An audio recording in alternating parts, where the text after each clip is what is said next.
«Ha muerto el espadero», dijo un ciudadano de Atenas a otro. «¿No tenía hijos?» «Sí, un hijo pequeño de 7 años que tampoco tiene madre». «¿Y quién cuidará de él?» Su padre eligió a unos tutores para que cuidaran del muchacho, se ocuparan del dinero, pues había ganado una buena fortuna vendiendo espadas, y se encargaran de su educación. Lamentablemente, los tutores se quedaron bastante del dinero y no enviaron al muchacho a buenas escuelas ni pagaron a un maestro que le enseñara en casa. Por tanto, cuando el muchacho llamado Demóstenes se hizo un hombre, se vio mucho peor preparado que otros jóvenes de su edad. Anhelaba hablar ante el pueblo, ser orador, pero tenía pulmones débiles y una voz algo floja. Además, tartamudeaba y le costaba pronunciar correctamente, especialmente la R, como todavía les ocurre a muchos niños que tienen que ir al logopeda para aprender a pronunciar palabras como perro y carro. Tomó la determinación de mejorar su pronunciación y su forma de hablar. En una cueva subterránea preparó una habitación donde pudiera leer en voz alta y practicar la forma de dirigirse a la gente. A veces se quedaba 2 o 3 meses viviendo y haciendo de todo en aquella cueva y se afeitaba solo la mitad de la cabeza para que le diera vergüenza ir a la ciudad y que lo vieran los ciudadanos, y así se obligaba a quedarse estudiando. Algunas veces contemplaba su reflejo en un espejo de bronce bruñido para asegurarse de que sus gestos fueran elegantes mientras hablaba. Entonces procuraba no hacer como muchos, que se rascan la cabeza mientras hablan, ponen los ojos en blanco o agitan demasiado los brazos. Otras veces se metía guijarros en la boca y entonces hablaba, y por supuesto le resultaba muy difícil pronunciar claramente. Este ejercicio obligaba a Demóstenes a pronunciar cada sílaba muy cuidadosamente, por lo que cuando se sacaba los guijarros le resultaba mucho más fácil hablar. También iba a pasear por la playa de Atenas y en los días de viento, cuando el agua rompía ruidosamente en la costa, pronunciaba discursos como si se estuviera dirigiendo a una gran multitud de ciudadanos. Otra cosa que hacía era correr colina arriba mientras hablaba. «¡Oh, atenienses! Es vuestro deber defender los templos de los dioses, de lo contrario os cubriréis de deshonra». Y de vez en cuando se sentaba en una roca para recuperar el aliento. A menudo, cuando iba a dirigirse a los ciudadanos, se quedaba despierto toda la noche a la luz de una lámpara de aceite, escribiendo y repitiendo lo que quería decir en la asamblea. Una vez, un hombre envidioso quiso burlarse de él. «¡Demóstenes! ¡Tus discursos huelen a aceite!». En los días de Demóstenes un gran peligro sobrevolaba toda Grecia. El peligro venía del norte, del reino de Macedonia, gobernado por el rey Filipo. Los soldados de Filipo eran audaces y poderosos, y especialmente temible era su forma de luchar en falange. En una falange los hombres se ponían en 16 filas y cada uno sujetaba una larga lanza llamada sarisa de entre 4 y 6 metros de longitud. Esto les daba mucha ventaja sobre otras falanges, cuyas lanzas eran bastante más cortas, de entre 2 y 4 metros.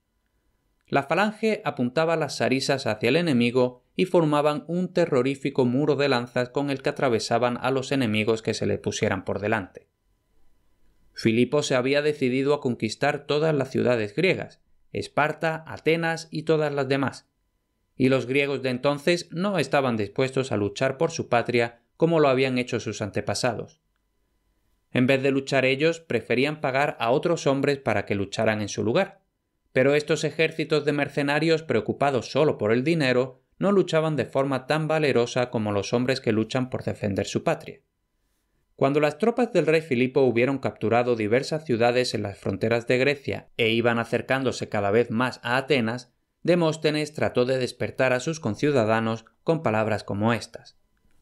«La fortuna del rey Filipo ha sido enorme, pero la fortuna de los atenienses será aún mayor y será merecedora de la ayuda de los magníficos dioses si tan solo vosotros, atenienses, cumplís con vuestro deber.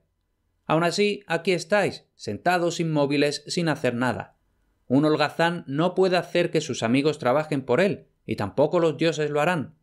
No me extraña que Filipo sea más fuerte que vosotros, pues él siempre está en marcha, siempre en movimiento, haciendo todo él mismo, sin dejar que nada pase de largo.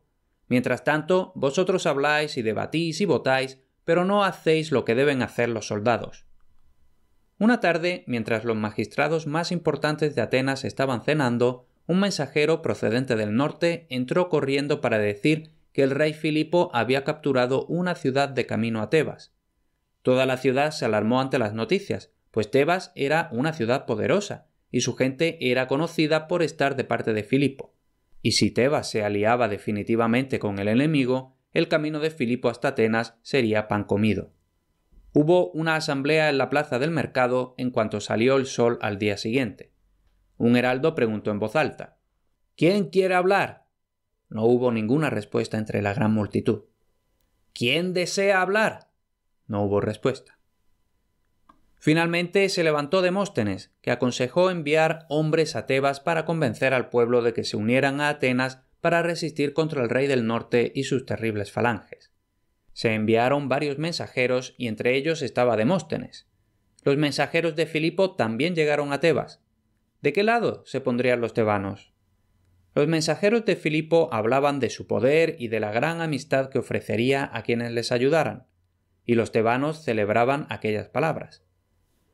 Entonces habló Demóstenes y rogó a los tebanos que recordaran que eran griegos, igual que los atenienses, y que hablaban la misma lengua griega y adoraban a los mismos dioses. Los tebanos se quedaron conmovidos y votaron posicionarse con Atenas. Luego hubo una batalla, y el poder de la falange macedónica logró la victoria. Murieron 1000 atenienses y 2000 de ellos fueron capturados, y los tebanos perdieron otros tantos. El propio Demóstenes estuvo en esta batalla y tuvo que seguir la retirada. Cuando las noticias llegaron a Atenas, el miedo era terrible, y los ancianos, las mujeres y los niños iban por las calles desesperados. Se reforzaron las murallas, talaron árboles a toda prisa para construir nuevas defensas y la flota estaba preparada para la acción. Sin embargo, Filipo hizo las paces con Atenas y les devolvió a los 2000 prisioneros. A cambio, solo obligó a Atenas a aceptar llamarlo a él líder de Grecia. Al morir Filipo, su famoso hijo, Alejandro, tomó el mando como líder de Grecia y Macedonia. Demóstenes tenía bastante dinero y de su propio bolsillo reconstruyó las murallas de Atenas y la gente le mostró su aprecio entregándole una corona de oro. Algunos de sus enemigos decían que Demóstenes se pondría de parte de quien le diera oro, es decir, que aceptaría sobornos. Y una vez, cuando Árpalo, el tesorero, huyó de parte de Alejandro y fue a Atenas con muchas bolsas de dinero, algunos susurraron que había sobornado a Demóstenes para que lo defendiera a cambio de una copa llena de monedas de oro. Al día siguiente, cuando convocaron a Demóstenes a una asamblea pública para que declarara su parecer respecto al tesorero traidor, fue con una bufanda de lana al cuello y dijo que estaba muy resfriado y que no podía hablar. Esto es al menos lo que dicen los historiadores antiguos, aunque no siempre son de fiar en historias y anécdotas como estas. El año 322, un tiempo después de la muerte de Alejandro, el orador regresó a Atenas del exilio, pues lo habían desterrado por culpa de los rumores de soborno. Los atenienses recibieron el barco que lo llevaba de vuelta con grandes gritos de alegría, pero cuando los generales macedonios se enteraron del regreso de Demóstenes, fueron a arrestarlo. Huyó por mar a una isla donde había un templo de Poseidón, el dios del mar. En aquel edificio esperaba permanecer a salvo, pero sus enemigos fueron con barcas y exigieron hablar con él. Le aseguraron que le perdonarían la vida si se entregaba, pero él no se fiaba de sus promesas. Se retiró a una habitación del templo para escribir una carta y parecía morder la pluma mientras pensaba qué escribir a continuación. Al rato se levantó como para salir del templo, pero cayó junto al altar y murió. En su memoria, los atenienses le hicieron una estatua de bronce. Los oradores pueden servir a su patria por medio de la palabra, igual que otros lo hacen mediante la espada o, mejor aún, con su trabajo y esfuerzo diario. Demóstenes es el orador más famoso entre los griegos, igual que en Roma lo fue Cicerón. Hasta aquí este episodio. 2 cosas antes de despedirme hasta el siguiente. En grandeshéroes.com están listados todos los libros en los que se basan mis podcasts. Los tienes disponibles en papel y para Kindle y por un precio justo y bastante reducido puedes apoyar mi labor en este podcast. La otra cosa es que si te gusta todo esto del mundo antiguo y clásico, es probable que te interesen los contenidos que envío frecuentemente en mi boletín. Apúntate gratis en grandeshéroes.com/boletín.